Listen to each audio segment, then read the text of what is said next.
Une question qui, je crois, s'adresse à l'inspecteur général des finances. Une question de John. Bonjour, j'aurais une question pour Monsieur Asselineau. Étant donné que le gouvernement bafoue la loi constitutionnelle et notre démocratie, est-il inconstitutionnel de ne pas payer ses impôts?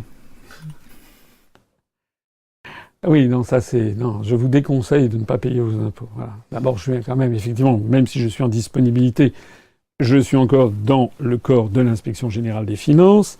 Et un inspecteur général des finances ne peut pas décemment appeler à ne pas payer ses impôts. Ça ne serait pas correct.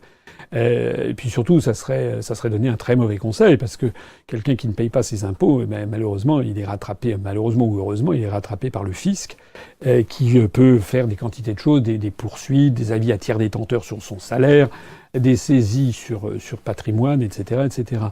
Donc non, on ne peut pas faire ça. Ça serait, en tout cas, vous n'auriez jamais le droit, les personnes, aucun juge ne vous donnerait raison. Alors je sais bien que c'est parfois très irritant. On peut éventuellement envisager des comment dirais-je, des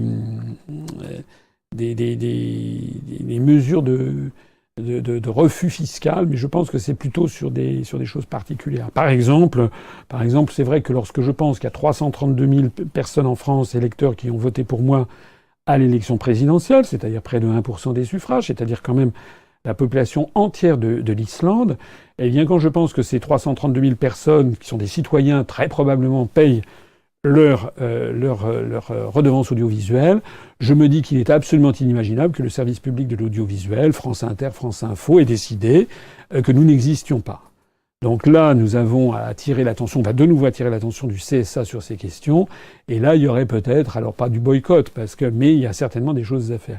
Et en matière de non-paiement de l'impôt, non, je vous le déconseille.